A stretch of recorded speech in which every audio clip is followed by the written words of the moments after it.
Stage Pass, Institute of Gaming. For more details, contact 7093965965965.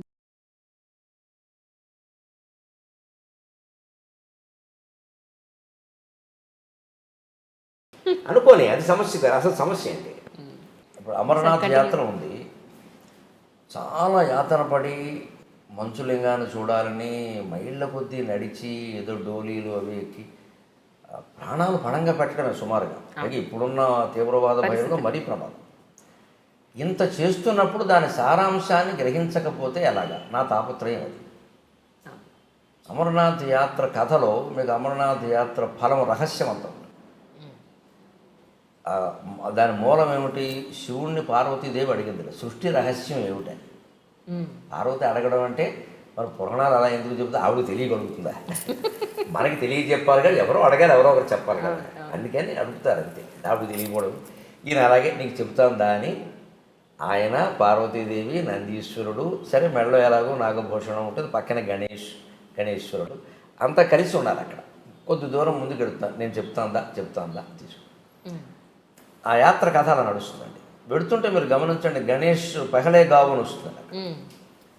అక్కడ ముందు నందీశ్వరుని వదిలేస్తాను, వాహనం వదిలేస్తాను. ఇంకొంచెం ముందుకు వెళ్ళాక నంది చౌక ఏదో ఒకటి వస్తుంది, గణేష్ చౌక, అక్కడ గణేశ్వరుని వదిలేస్తాను. ఇంకొంచెం ముందుకు వెళ్ళాక నాగ చౌక, శేషనాగ్ అక్కడ పామును వదిలేస్తాను.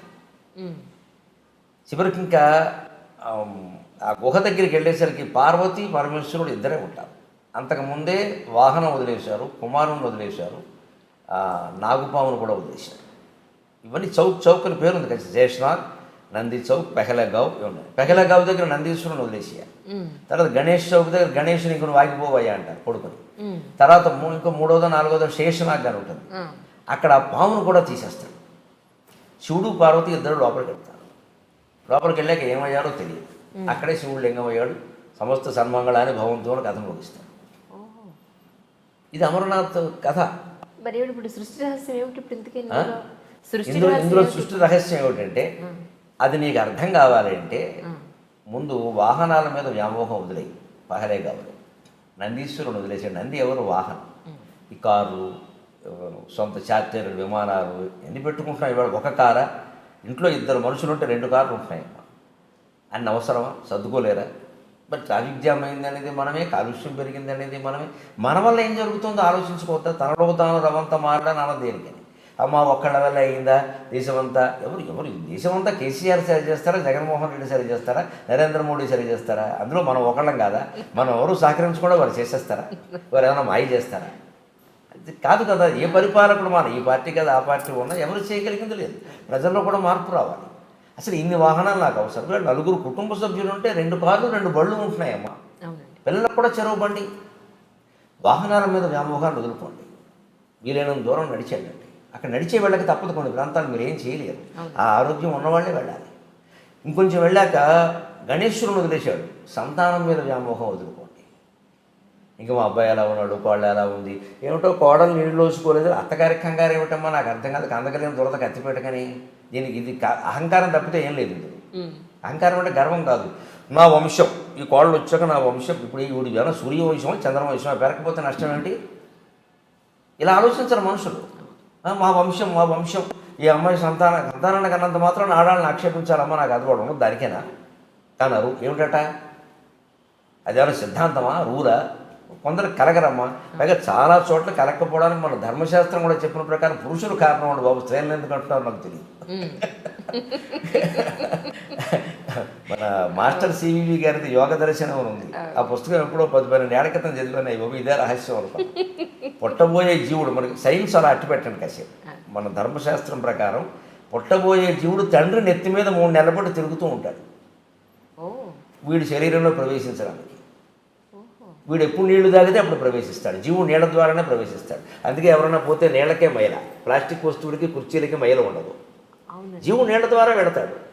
అందుకే మనం 10వ రోజు ధర్మోదకాలను పెట్టి అందరూ బంధువులు నీళ్లు వదులుతూ ఉంటాం. తిలోదకాలు, జలోదకాలు నీళ్ళ ద్వారా పంపిస్తామండి. వెళ్ళిపో మావయ్య, వెళ్ళిపో మావయ్య, ఇంకా మమ్మల్ని వదిలిపెట్టు, అయితే వెళ్ళిపో తాతయ్య. అంటే ఆ వెళ్ళిపోయిన వాడికి వీళ్ళ మీద వ్యామోహం ఉంటుంది, ఇంకా పోదు. నీళ్ళు వదిలేస్తున్నామంటే వదిలేసాడు, పెద్ద కొడుకు కూడా వదిలేసాడు, మా అమ్మాయి కూడా మా ఆవిడే వదిలేసింది, ఏం చేస్తా అని ఇంకా జీవుడు వెళ్ళిపోవాలి అక్కడి నుంచి. ఇంక పెంచుకోకూడదు.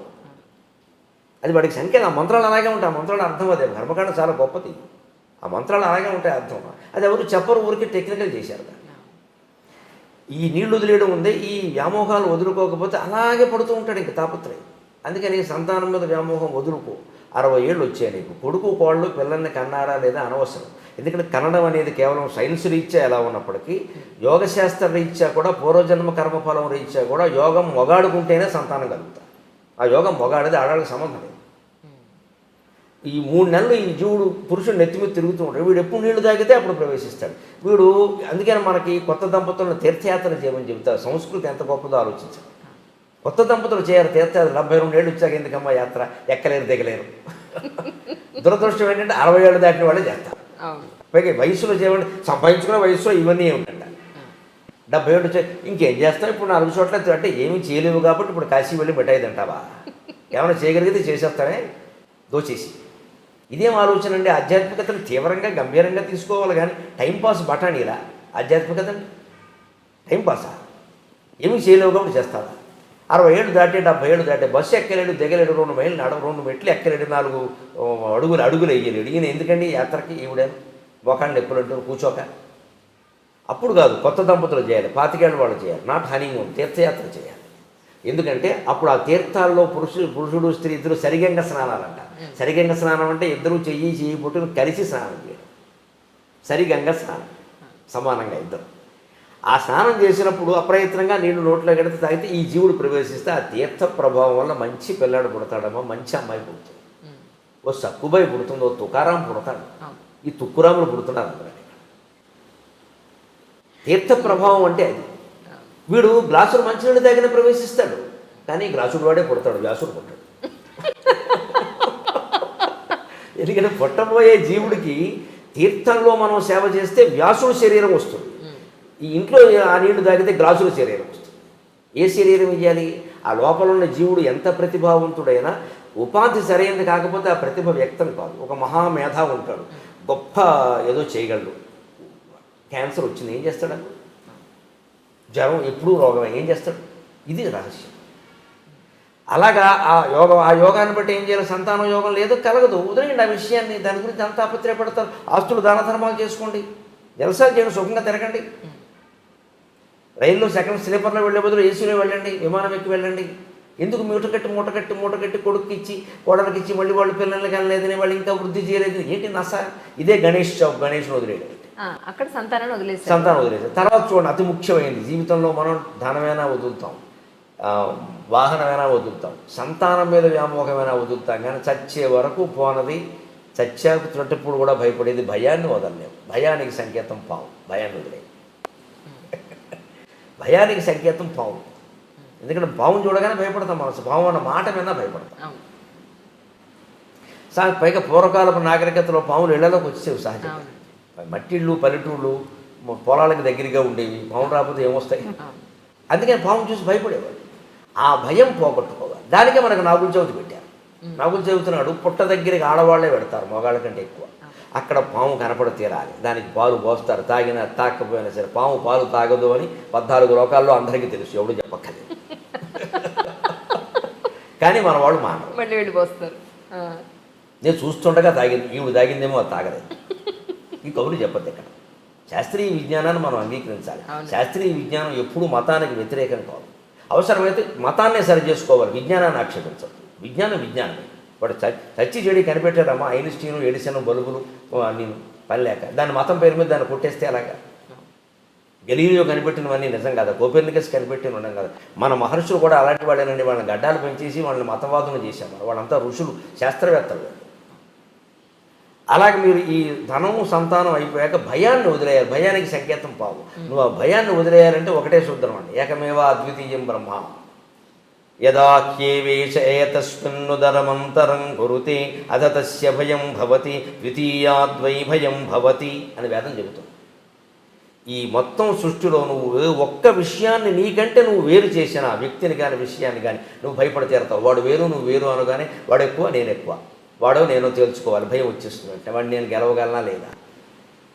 అంతా ఒక్కటే అని గ్రహించగలిగితే ఎవరు గెలిచినా ఒకటే, ఎవరు ఓడినా ఒకటే. సెమీస్లో భారత్ ఓడిపోయిందని అంత ఏడవక్కర్లేదు. ఇప్పుడు ఓడిపోతే న్యూజిలాండ్ వాడు ఏడవడా, వాడు గెలిచాడు, మనం సంతోషించాలి. ఓడిపోయిన కారణాలు వెతుక్కుందాం, ఇంకేదైనా కాస్త బాగా చేసుకుందాం. అంతేగాని ఇంక మొత్తం క్రికెట్ అభిమానులంతా తయారయ్యి జట్టు కెప్టెన్ని తిట్టేసి వాళ్ళని తిట్టేసి వీళ్ళని తిట్టేస్తే ఇదివరకు విజయాలు సాధించిన వాళ్ళంతా ఇప్పుడు వెర్రాళ్ళు అయిపోయినట్టేనా? అలా అనబట్టి వాళ్ళ మీద ఒత్తిడి పెరుగుతుందమ్మా. గెలవడం ఓడడం అనేది ఎన్నికల్లో ఈ క్రికెట్లో చాలా సహజమైన విషయం. దాన్ని అంత ఇదవసరపల్ల అసలు ఈ సెమీస్లో ఓడిపోయి కప్పు రాదంటే ఆత్మహత్య చేసుకునే వాళ్ళు కూడా తయారైపోతారు మన దగ్గర. అంత తీవ్రంగా తీసుకోవాలి. యుద్ధాన్ని సైతం ఆటగా భావించిన జాతి ఇవాళ ఆటను యుద్ధంగా భావిస్తుంది. ఏం కర్మ వచ్చింది ఇది? ఇదే ఆధ్యాత్మికత తెలుసుకోవడం. అంటే ధన వ్యామోహం వదిలేయి, వాహన వ్యామోహం వదిలేయి, సంతాన వ్యామోహం వదిలేయి, భయం కూడా వదిలేయి. ఉన్నదంతా ఒకే శివుడు, ఒకే శివుడు, ఒకే శివుడు అని తెలుసుకుని గుహలోకి వెళ్ళడం అంటే గుండె గుహలోకి వెళ్ళడం. గుండె గుహలోకి వెళ్ళడం. అణోరణీయాన్ మహతో మహీయాన్ ఆత్మా గుహాయాం నిహితోస్య జంతోహో. అణువుల కంటే అణువైనది, సూక్ష్మం కంటే సూక్ష్మతరమైంది, మహత్తరమైన వాటి కంటే చాలా పెద్దది మహత్తరమైన ఆత్మ భగవత్ తేజస్సు ఎక్కడుందంటే ఆత్మా గుహాయాం నిహితో. నీ గుండె గుహలో ఉందయ్యా, ఎక్కడా లేదయ్యా, దాన్ని పట్టుకోవయ్యా, దాన్ని పట్టుకోవయ్యా. అది తెలుస్తుంది సృష్టి రహస్యం. ఏమీ లేదు, ఇది మాయ అని. లోపలికి వెళ్ళాక ఇద్దరూ మాయమవుతారు. అక్కడ 2 చిలకలు ఉంటాయి, గమనించండి. ఆ చిలకలు వాళ్ళేనమ్మా. లోపలికి వెళ్ళాక చెప్పి వాళ్ళిద్దరూ మాయమయ్యారు, గమనించండి. పైగా అక్కడ ఏర్పడింది ఏమిటి? మంచులింగం. మంచులింగం 6 నెలల్లో ఉంటుంది, కరిగిపోతుంది. సృష్టి ఉంటుంది, కరిగిపోతుంది. అది మంచు వల్ల ఏర్పడింది. మంచు పోగానే వేసవకాలం రాగానే కరిగిపోతుంది. ఈ సృష్టి కూడా అంతే. ఏదో పుట్టావు, పెరుగుతున్నావు, అస్థి జాయతే వర్ధతే క్షీయతే పరిణమతే నశ్యతి, పోతావు. దాని గురించి ఇంత బెంగ ఎందుకు? ప్రతి పరిణామంలో ఆనందంగా ఉండు. వృద్ధాప్యంలో కొన్ని సుఖాలు ఉన్నాయి, బాల్యంలో కొన్ని సుఖాలు ఉన్నాయి, యవ్వనంలో ఎలాగో సుఖాలు ఉన్నాయని అంటూనే ఉన్నాం. వృత్తిలో కూడా సుఖం ఉంది. ఈ మొత్తం అంతా ఒక్కసారి వదిలిపోతుందంటే నన్ను అడిగితే మరణాన్ని మించిన వరం లేదు మనిషికి. మరణాన్ని మించిన వరం లేదు. రోగిష్టి వాడికి వరం అనొద్దు, సమస్యలు ఉన్నవాడికి వరం అనొద్దు. సుఖంగా ఉన్నవాడికి కూడా మరణమే వరం. మరణంలో మాత్రమే నిత్య సుఖం. ఇందులో ఏముందండి? ఊరికే తాపత్రయ పడిపోతున్నారు కానీ అలాగే అది లొల్లుకుందాం, ఇది లాక్కుందాం. ఏం చేసుకుంటారు? లాక్కుని ఎప్పటికైనా పోయేది. నువ్వు ఎంత గట్టిగా పట్టుకున్నవాడు ఇక్కడే ఉంటాడు, చేతులు ఇక్కడే ఉంటాయి, లోపల నుంచి జీవుడు ఎగిరిపోతున్నాడు. ఈ తత్వం తెలుసుకో. గుహలో ఏమీ లేదు, శూన్యం. అంటే సృష్టికి మూలమైంది శూన్యం అనడానికి వీలు లేదు. శూన్యం అనకూడదు. శూన్యం అయితే ఏమీ రాదు. కాబట్టి మన వేదాంతులు ఏం చెప్పారు? పూర్ణమిదం పూర్ణమదః పూర్ణాత్ పూర్ణముదచ్యతే పూర్ణస్య పూర్ణమాదాయ పూర్ణమేవావశిష్యతే. సృష్టికి మూలం ఉన్నది పూర్ణమయ, శూన్యం కాదు. పూర్ణం కాబట్టి అందులో అన్నీ ఉంటాయి కాబట్టి ఏదైనా వచ్చింది. శూన్యం నుంచి ఏమొస్తుంది? ఇతర మతాల వాళ్ళకి మనకి తేడాలి. సృష్టికి మూలం శూన్యం అని కొందరు చెప్పారు. అజ్ఞానం. శూన్యం నుంచి ఏది రాదు. సృష్టికి మూలం పూర్ణం. ఆ పూర్ణమే పరమశివుడు. ఇది అమర్నాథ్ కథ.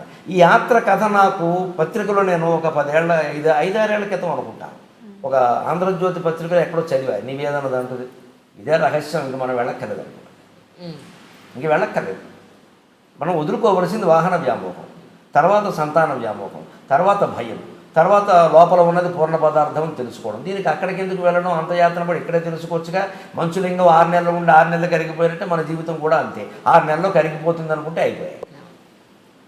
ఇప్పుడు అమరనాథ్ యాత్ర ఫలం చూడకపోయినా నాకు వచ్చింది, కానీ చూసిన వాళ్ళకి ఎంతమందికి వచ్చిందో నాకు తెలియదు. మేము ఎంత కష్టపడ్డాం, ఎంత కష్టపడ్డాం. పుణ్యం వచ్చేస్తుంది అనుకునే వాళ్ళు అది దానివల్ల పుణ్యం ఆశిస్తారేమిటి? జ్ఞానం వస్తుంది, కానీ పుణ్యం రాదమ్మా, జ్ఞానం వస్తుంది. అసలు ఈ పుణ్యం జ్ఞానం కంటే ఎక్కువ అనుకోవడం ఉంది. ఇది మూర్ఖత. పుణ్యం అంటే అదో మూట, ధాన్యపు మూట, పాపపు మూటలాగే పుణ్యపు మూట. పుణ్యానికి పాపానికి తేడా ఏమిటో తెలుసా? పాపం ఇనప సంఖ్యల, పుణ్యం బంగారు సంఖ్యల. ఒకటే సింపుల్ డిఫరెన్స్. పాపం ఇనప సంఖ్యల, పుణ్యం బంగారు సంఖ్యలే బంగారం. మమ్మల్ని కట్టి పడేసిన తర్వాత ఆ గొలుసు ఇనప గొలుసా బంగారు గొలుసా అని మీరు ఆలోచించారు. ముందు తీయవయ్యా బాబంటారు. మీకు స్వేచ్ఛ కావాలి. అంతేకాని కట్టారు కానీ బంగారం గొలుసుతో కట్టారు అని దాంతో సెల్ఫీ దిగుతారా? ముందు మనకు స్వేచ్ఛ కావాలి కదా సంఖ్యల నుంచి. అది బంగారు సంఖ్యలు అయితే మనకేమిటి? పుణ్యం బంగారు సంఖ్యలు. ఎందుకు కోరుకుంటున్నారు దాన్ని? దానికోసం యాత్రలు చేయడం, దానికోసం దానం చేయడం, దీనికోసం ఫలితం అండి అనడం, గరుడ పురాణం ఇంట్లో ఉంటే పాపం ఆడడం. దీంతో అంతంత భయం. ఏం చేసుకుంటావు ఈ పుణ్యాన్ని? అది బంగారు సంఖ్యల, నేను కట్టిపారేసింది. ఇనప సంఖ్యలకి బంగారు సంఖ్యలకి తేడా అయినది సంఖ్యలైనంత వరకు. మీరు ఆ బంగారు సంఖ్యలు కట్ చేసి మీకు ఇస్తే తాకట్టు పట్టుకొచ్చుంటే పెట్టుకుందాం, దానివల్ల ప్రయోజనం. అందుకే సంఖ్యలుగా ఉన్న తర్వాత ఏదైనా ఒకటే అంచేది పుణ్యం కూడా మనిషి వాంఛించడానికి వీలేదు అసలు. మీరు అన్నిటికీ అతీతమైన జ్ఞానమే పొందాలి.